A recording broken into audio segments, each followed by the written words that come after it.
Farmers today are facing rising costs, volatile markets, and extreme weather. The Better Way to Farm podcast digs into strategies to help you take control of farm inputs and maximize profit so your farm can thrive for generations. Remember to take advantage of our free resources at abetterwaytofarm.com. Now, from America's Heartland, here's your host. Is dry broadcast really working for you, or is it just snake oil dressed up in a spreader truck?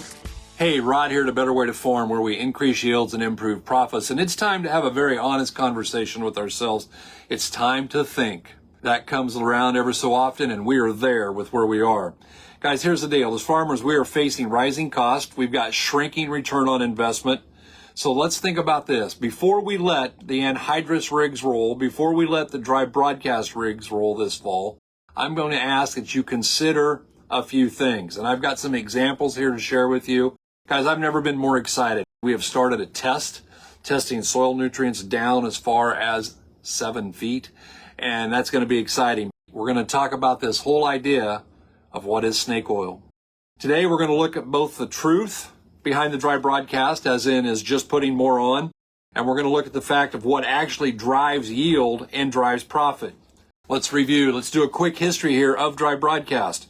Why was dry broadcast allowed to become the standard? What happened in the first place? I remember back when I was a kid, late 60s through the 70s, we row placed everything. It was a dry granular product, but it went on in a 2x2 pattern, in a 2x2 band with the planter. Everything was banded. And then in the late 70s, inflation came along, land prices went up. We all thought we were going to be rich forever. And all of a sudden, guess what? We come up with the idea that dry broadcast was easier. It was easier, and we always gravitate towards what's easy. And the fact of the matter is, guys, easy isn't always good. And as we start looking at these things as to how this came about, we didn't start saying, is it available? We said, is it cheap and is it easy? And fertilizer back then was relatively inexpensive. And so we developed a mindset in American agriculture of just load it up and the yields will follow. Build, load her up, and the yields are going to follow, and it's going to be great.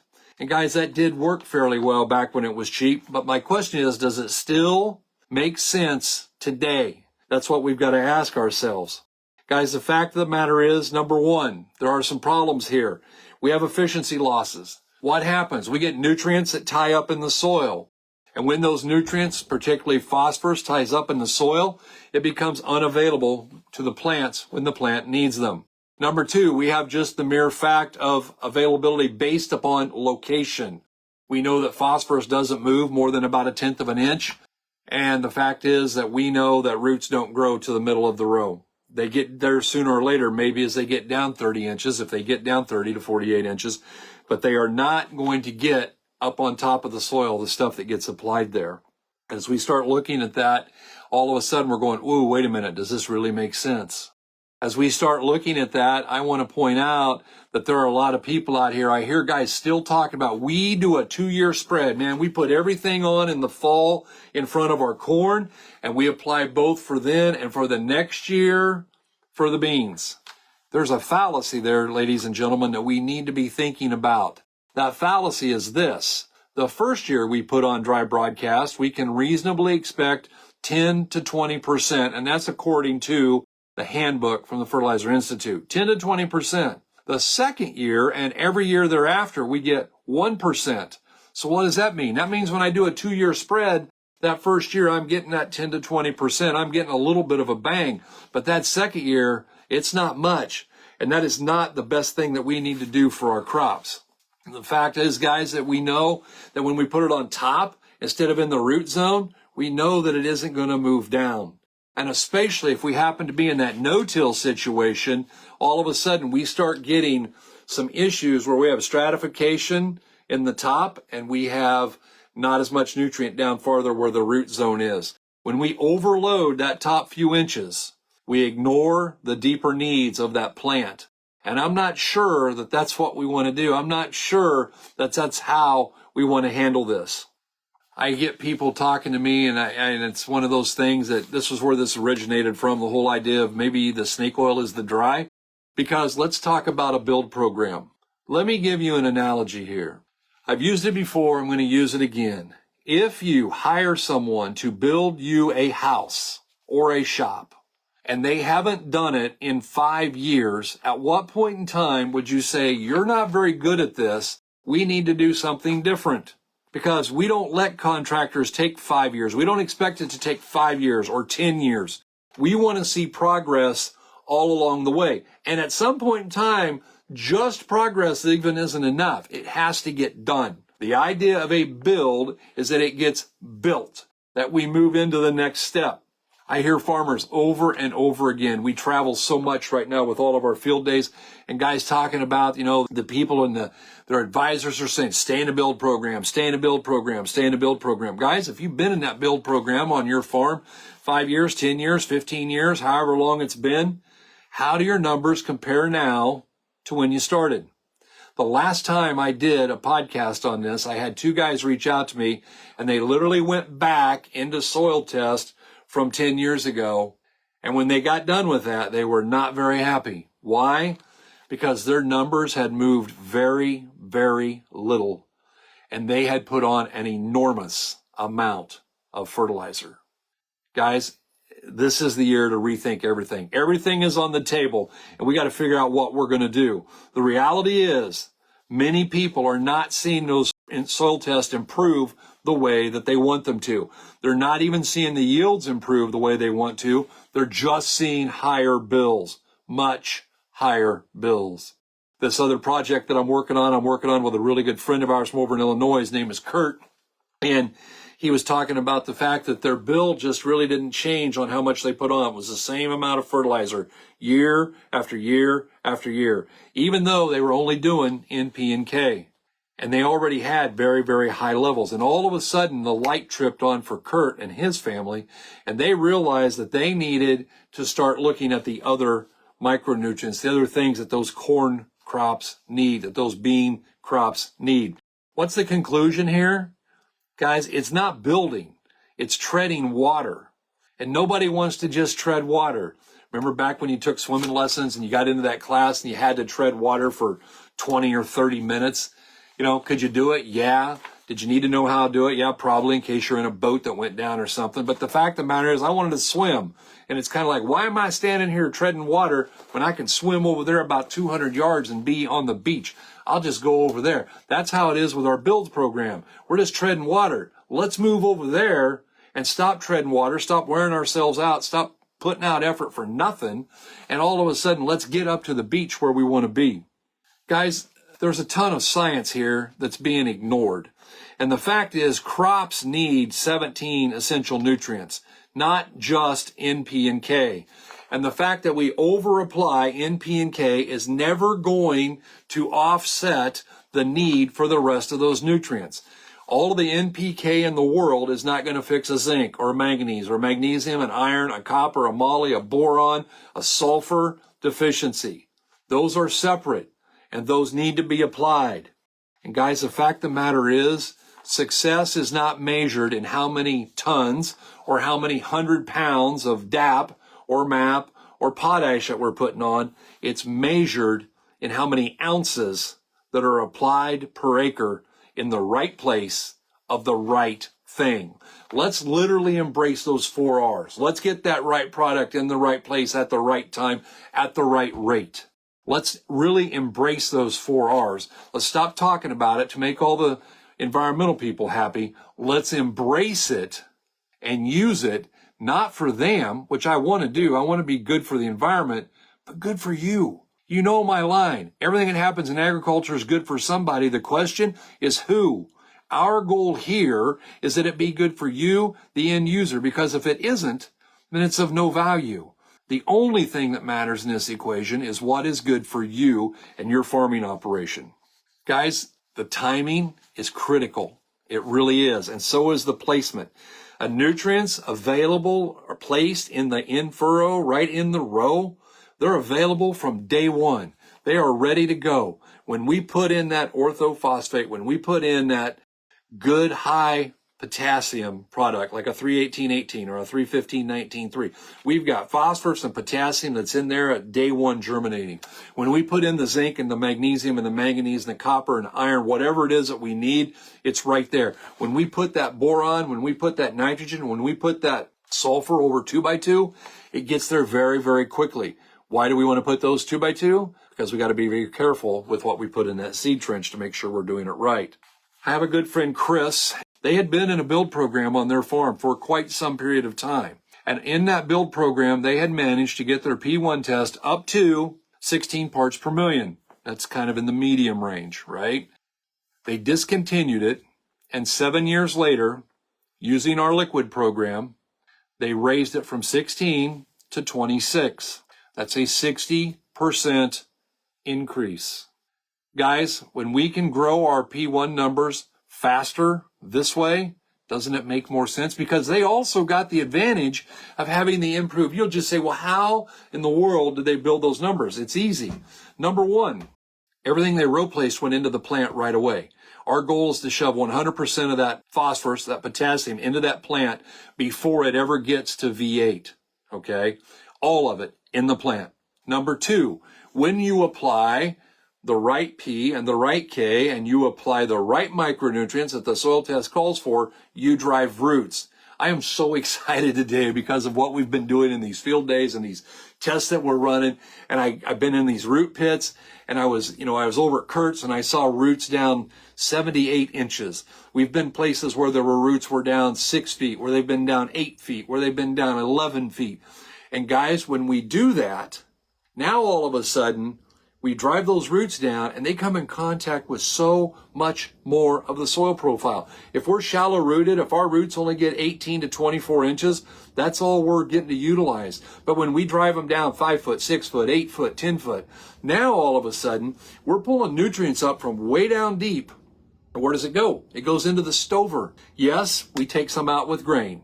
About 1/4 pound of K leaves every time you take a bushel of corn out. Maybe 0.3 to 0.32 phosphorus, and that's probably high based on some other people I'm doing work with, but let's assume it's 0.3 pounds of phosphorus. And yet we've taken hundreds of pounds. We know that in the lines of potassium, to get to 275 bushel corn, the plant takes up 455 pounds of potassium. 275 bushel corn is going to take off what? About 70 pounds, just short of 70 pounds. Where's the rest of it? There's 380 pounds potassium in that stover. That's why we're not a big fan of baling your residue. Now, if you're chopping it for a feedlot, you're taking it back to the same field, perfect. We're fine with that. Baling your residue and selling it, not so much. Because I want that 380 pounds of potassium left there. I want all that phosphorus left there. I want all of those micronutrients left there. And that's how we build. We leave behind this density, this very dense, nutrient-rich residue that recycles very quickly, and that's how they were able to get those levels to jump the way that they have. When we start looking at all of this, guys, it's all starting to make sense. We're coming into this time here where the spread between the cost of fertilizer and the price of grain is terrifying. We don't want to be a part of that. And I've got people reaching out literally every day saying, I got to do something different. Had a guy from Oklahoma call today. I referred him to one of our team members down there. And he's super excited because he's going to start putting starter fertilizer on his wheat. And he flat opened with, he didn't even give me his name. He just said, hey, Rod, I went to town and I priced dry fertilizer, and that ain't going to work this year. Quote, okay? And so he's working with Chris down there, a different Chris down in Oklahoma, to figure out how it is that he's going to do better. Guys, there is proof. There's proof in the field, and I did a little scouting. My son-in-law, Nick, and my daughter, Karen, bought a farm up the road about 1.5 miles. And one of our clients farms that for Karen, farming it with our system, using the Better Way to Farm system. And it's been interesting because I've had people all year, because they know that the farm across the road used to be a part of it. It was one farm, and when it sold, it got split. And Nick and Karen's side looks amazing and has looked amazing all year. The side across the road doesn't look bad, but it isn't even in the same league as the side of Nick and Karen. There's another farm that joins Nick and Karen's farm, just to the north. Literally, there's just a fence row in between it. So I did a little scouting, and so we've got a couple of things here that I think you might like to look at. Obviously, the weather was the same, rainfall was the same, because there was less than 100 yards between where I took all of these ears from. And because I always get that person that says, did you cherry pick it? No, we walk out into the field, we grab a plant, and then we count 15, and we take that next plant that we come to. Why? Because I want symbolic that is exactly what is out there, what we're looking at. The full system is always going to have a bigger ear. It's always going to have deeper kernels. It's always going to weigh more. The dry program, it's always going to be smaller, and it's always going to lack that return on investment. You tell me, which one's snake oil, and which one is giving plant available fertility that's readily available for that farmer to get that payback on? Guys, an in-furrow starter program that feeds the seed from day one works. And if farmers are going to succeed, we've got to get into what works right now, guys. We know the foliar feeding at the critical growth stages. Again, the 4 R's, right product, right time, right rate, right source. We have got to do that if we're going to foliar feed successfully. This was not even foliar fed, by the way, just so you know. That was just the in-furrow. Guys, why does a liquid work? Because it starts with a quality soil test. When we start with that quality soil test and we do quality tissue testing, it lets us make good decisions. Good data, good information lets us make the right decisions. So here's what I'm going to say. Let me give you some encouragement. Number one, run some side-by-sides. Do half a farm. I'm going to tell you right now, we've got a lot of people who are coming in and saying, we ain't doing half of nothing. We are switching. What we're doing isn't working, and we have to make drastic changes. And they're going to do that. But we're okay. We don't care. Start small. Whatever you want to do, go with it. Measure the results. What I am asking you to do is stop playing with, stop paying for a system that somewhat seems to be broken. If we're going to thrive next season, we're going to have to do something different. As you guys launch off into harvest, you're going to be out there and with that combine, and hopefully everything is working fine. We're not getting any funny noises, and we have a little bit of time to think. And when we're thinking, what is it that we're going to be thinking about? Are we going to be thinking about whether or not the Cardinals can get their stuff together and have an actual ball team next year? Probably not. I don't care about that. What I'm going to be thinking about when we're over here shelling corn is what are the things that I can do better? And we're already doing all of this and doing a lot, but we're always looking for what are we going to do better. And I want to encourage you guys, if you've been doing a system and you're not satisfied with where you are, maybe it's time to make a change. If you're happy with what you're doing, that's awesome. We're not here to have an argument. We're not here to have a debate. But I talked to my good friend Mason today, and he was talking to a grower. The grower had reached out to us, and he opened with that age-old line. Something in agriculture has to change. And every time Mason gave him an idea, he said, I can't do that. I'm not going to do that. We're not willing to do that. When we got all done, the guy was still saying something's going to change. But guess what wasn't going to change? Him. The only thing that I can control is me. I can control how I manage. I can control how I do things. And for each one of us, that's a decision that we have to make. And guys, I'm going to ask you respectfully tonight, tomorrow, when you're running that combine, be thinking, is there something that I could do different? We all agree something in agriculture has to change. But I think the only thing that is going to change is what we can control. We can't control the price of tractors and combines. We can't control the price of seed. We surely are not controlling the markets on the grains. So what we have to do is say, how can we put this crop in a way that actually gives us a return on investment? You got a decision to make. Life comes down to a few decisions, and you've got to decide, do I want this and spend less money per acre, or do I want this and spend more money per acre to get it? It's your call. Guys, we appreciate you tuning in. We are grateful for the time that you give us. We really appreciate that very, very much. We love talking to you. Oh, by the way, we still got a couple field days coming up. I believe it's September the 10th. We're going to be in Chamberlain, South Dakota. And then the following Saturday, which will be the 13th, we're going to be in Milton, Iowa. Love to have you come. Going to be a root pit both places. We're going to talk about these same things. Meet the team. The team would absolutely love to get to know you. Guys, thanks for tuning in. We pray you're having a wonderful day. And we just ask that you continue to think. And we really do hope you're having a better day.